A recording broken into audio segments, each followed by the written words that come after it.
Hey guys, what is up? Welcome back to my channel, or if you are new here, welcome to my channel. My name's Sophia and I love to talk everything books. So today we have a fun video. We are going to be rating all of the books I read in the first 6 months of 2026. So I have my Goodreads right here. I'm just going to kind of scroll through, try to remember all of the books I read in the first 6 months of this year and give you guys kind of my take on the books. I know everyone reads books and has different opinions after the fact. That's what makes it fun. So comment down below if you have read any of the books that I talk about and whether you agree with me or disagree. I love to hear all thoughts and opinions on books. And also, if you get the idea that I might like a book based on the books that I have read so far this year, please let me know. Please give me a recommendation. I love adding to my TBR. That is a hobby in and of itself. So please let me know anything you think I would like. But without further ado, let's get into the books that I read in the first 6 months of 2026. So my first book that I read in 2026 was Golden Sun, which is the second book in the Red Rising trilogy. I rated it 4.5 stars. I absolutely adored it. Same with Red Rising. I think I rated Red Rising 4.5 stars as well. It takes me a little bit to get into the book, which is why I didn't rate it 5 stars, because the book itself is phenomenal. The storyline is phenomenal. The drama, the action, all of it is so good and it just sucks you in, but it just takes me a little bit to get there. And as an aside, I'm reading Morningstar right now, which is the third book, and I'm also kind of in that in between where I just started it. I'm not fully invested yet, but hopefully I get there. I remember that the ending to Golden Sun was absolutely jaw-dropping. I remember finishing it and absolutely needing to get my hands on the third. And it's funny because I read this was my first read in 2026, and here we are in July and I'm on the third read, but it's amazing. I highly recommend Red Rising to anyone who's into the science fiction genre. Next, I read Caraval by Stephanie Garber, and I was not a fan of this book. I was kind of bummed. I was really looking forward to it. The premise sounded super interesting. It sounded like something I would really like. It is YA. I thought I liked YA more than I think I actually do. I read Immortal Consequences, and that's a YA fantasy, and I loved it. So I think in my mind I was like, oh yes, I will love all YA fantasy. I was mistaken. I did not like this book. I gave it a 2.5 star rating. I thought it was very repetitive. I thought the female main character was not very likable, so I didn't really care for much of what she was doing. So I would pass on this book if you have not read it, but let me know if you have other thoughts. So next I read Buckeye by Patrick Ryan, and that was my first 5-star read of 2026. I thought it was phenomenally done. This was my book of the month pick. It must have been my January book of the month pick, maybe December. It was so beautiful. It was about love, loss, forgiveness, found family. If any of that is up your alley, 100% read this book. It was so good, and I did this one as a buddy read with a Bookstagram friend, and it was really good to have someone to talk to about all of the nuances and all of the different layers that were throughout this novel. So I would highly recommend Buckeye. Next, I read The Paris Apartment by Lucy Foley, and I gave this one 3 stars. Very middle of the road. It wasn't anything spectacular. It is a very regular thriller. It's not redoing the wheel. It is very much so following the wheel. It was fine for what it was, but it wasn't anything outstanding. If you want to find a quick thriller and you have this on your bookshelf, I wouldn't say don't read it, but don't expect anything groundbreaking that you haven't likely read something very similar before. The next book that I read was Best Offer Wins by Marissa Cascino. I rated this 4 stars. I said leaning 4.5. This was fun. The female main character is so unhinged, and it's a very light-hearted satirical thriller, and it was super fun, super intriguing. I really enjoyed it. I read it in less than 2 days. It was easily bingeable. I'm pretty sure it's sub 300 pages. Yeah, 288 pages, so it's very quick, very easy to get through, so I would recommend this one definitely. Next, I read Silver Elite, and as everyone knows, I was very skeptical going into this. It has very mixed reviews online, so I was nervous. I loved it. I absolutely loved it. I rated it 4.5 stars, similarly to Golden Sun, Red Rising, and now Morningstar.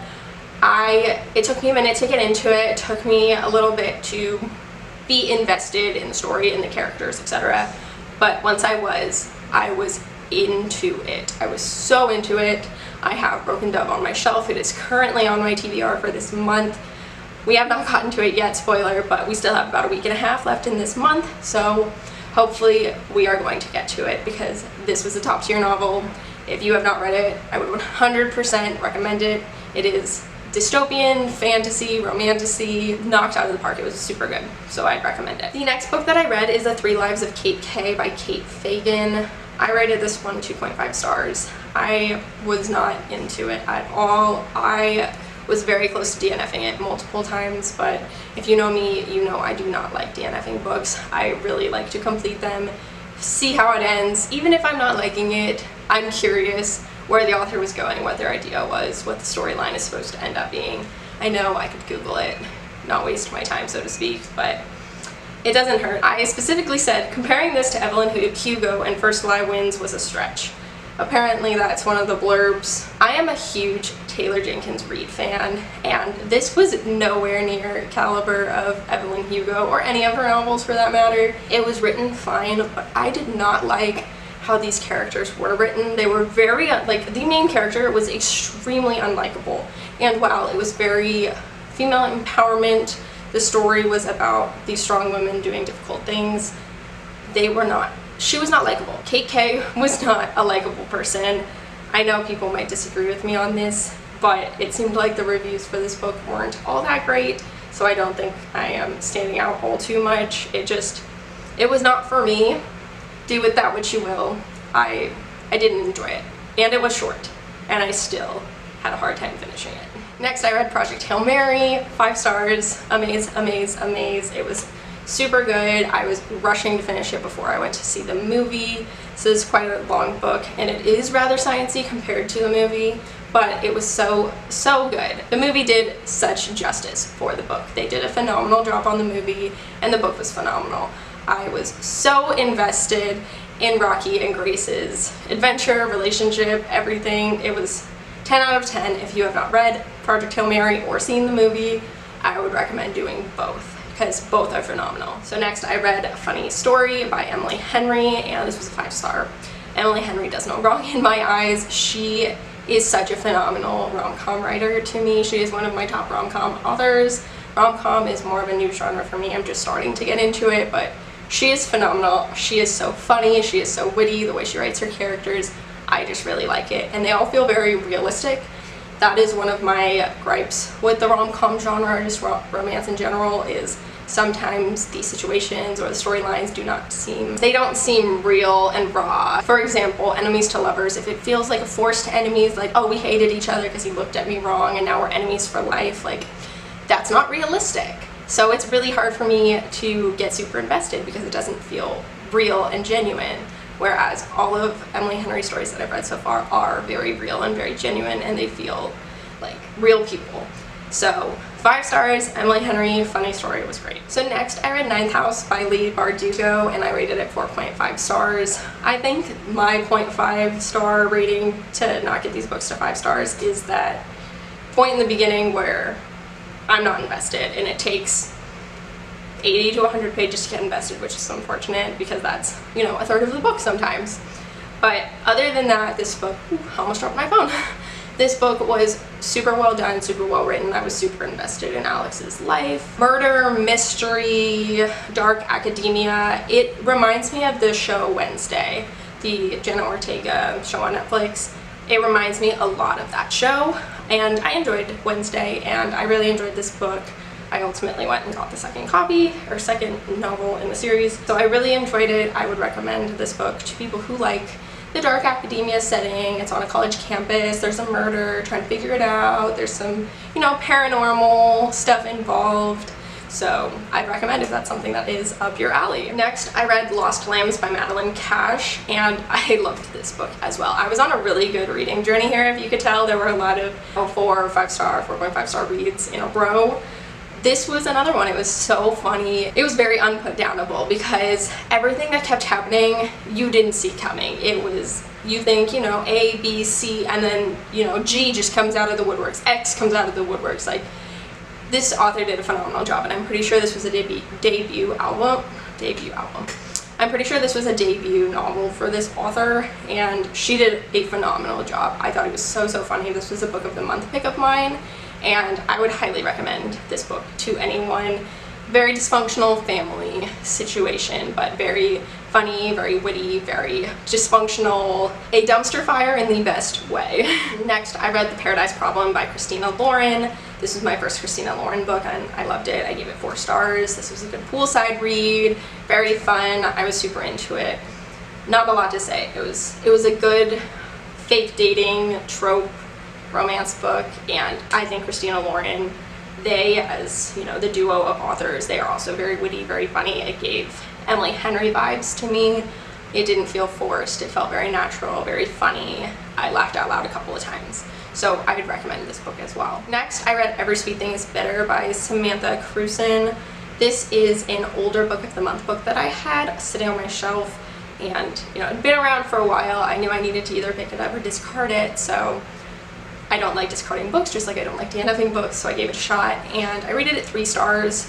While I did like the writing, it was very intriguing, the writing was done well, I just think there were a lot of plot points that were missed, overlooked, not really fully finished. There were more questions than answers at the end of this one for me, which is a little frustrating because, you know, standalone books, you're never going to get those answers. My review of this one, I said, read it if you have it, but don't go out of your way to find it. That's my personal opinion, so do with that what you will. Next, I read Hellbent by Leigh Bardugo, which was the second book to Ninth House, and I also rated this 4.5 stars. I thought it was a fantastic sequel. I was really into it. I listened to this one a lot on audio when I was commuting to work. I have a long commute to work. I should do more audiobooks when I'm commuting. It depends on the novel on whether I want to do it as an audiobook, and I think they did a good job on these audiobooks. I listened to Ninth House partially on audio as well. It was interesting. The story of Alex continued, more paranormal activity. It was a really good pickup where book 1 left off. I'm pretty sure book 3 comes out in a couple months, so I will be picking that up soon as well. I would recommend both these books in the series. The next book that I read was The Burning Side by Sarah DeMoff. This was another 5-star read. I thought it was fantastic. I know a lot of people have mixed reviews online about this book. Some people said it's very surface level, you don't really get to be super in depth because there's a lot going on.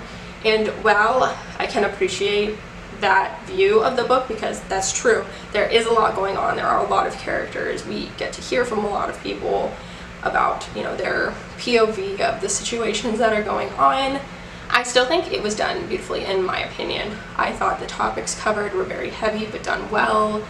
The family aspect, you know, seeing families navigate such difficult situations just really makes you, you know, think and appreciate what you have. And this author did a great job. The end was tied up in a little bow. Here's your present. That's the ending. That would probably be my only issue, so to speak, with the book, was I didn't love how rushed the ending almost felt. It was like, okay, here's all these issues. Here's a perfect ending. I don't think all books should end perfectly. If the whole story is, here is everything negative this family is going through, it just feels unrealistic to be like, okay, but everyone is perfectly happy in the end, everything is great. That's just me, you know. Some people really love a happy ending and will only do a happy ending, but as long as the happy ending fits, then it should happen. I still rated this one 5 stars. I was super into it. I really did not want to put this one down, and I also read this one with a friend on Bookstagram as a buddy read. And once again, her and I read, you know, we read Buckeye together, we read this one together, we read kind of those heavier books, so to speak, that have a lot of the layers that we can talk about, because it gives a lot of room for conversation. I guess the last official book that I finished in June was Every Summer After by Carly Fortune. If you saw my last video, you will know I did not really like this book. I know I'm in the minority on that. I rated it 2 stars. I thought it felt very juvenile. I thought the main character made a lot of mistakes. I thought everyone in this book made a lot of mistakes, and I will not hold it against a character for having flaws at all, especially if they come to get past those flaws. Except this book just felt like we were skipping a lot of steps on the character growth. Similarly with what I just said about The Burning Side, if there were a lot of issues in the beginning and then all of a sudden those issues are resolved without much character growth, without much, dealing with those problems. How did we get here? That is unrealistic. And so that was my gripe with this book, is it felt very juvenile. The decisions that were being made were not necessarily, sure, they were decisions that a teenager should make, but we're also following these characters in their 30s. So there comes a time when you have your growing up to do. So that's my opinion. I know a lot of people really like this book, and I can see why. It's very well written, it is very intriguing, and I was intrigued. I read the whole thing. I just didn't agree with how these characters were portrayed. And so I will not be reading the second book in the series. Let me know if other Carly Fortune books are different, in the sense that, it's hard to say if you really liked this book, you probably like her other books, but let me know if her other books are worth picking up and this one was just not the one for me, because that happens. There are books that are not for everyone. It's okay, but let me know if there are any other Carly Fortune books that I should pick up. Alright guys, that is the end of this video. I hope you enjoyed hearing me talk and rant a little bit about all of the books that I've read in 2026 so far. I left out my July reads. I just wanted to do the first 6 months.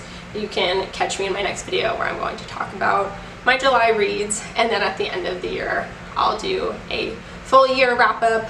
But I hope you were interested in what I had to say about these reads. Like I said in the beginning, let me know down below if you have any similar ideas about these books, or if you feel completely differently. I'm super interested to hear your thoughts. And based on the books that I've read so far this year, if you have any recommendations, please leave them down below. Always looking for new books. I'm always looking for people to buddy read books with, so if that's something you'd be interested in doing, let me know. As always, I will link my Bookstagram, my Fable, and my Goodreads in the description box below, so if you want to stay in touch and chat with me about books over on those channels, do so. Follow me on Goodreads and Fable so you could see all of my reviews. They're a little more, some of them are in depth, some of them are just, this was fun. But follow me over there if you want to see my reviews in real time. And if I don't chat with you on any of those other platforms, then I will see you in my next video. Bye!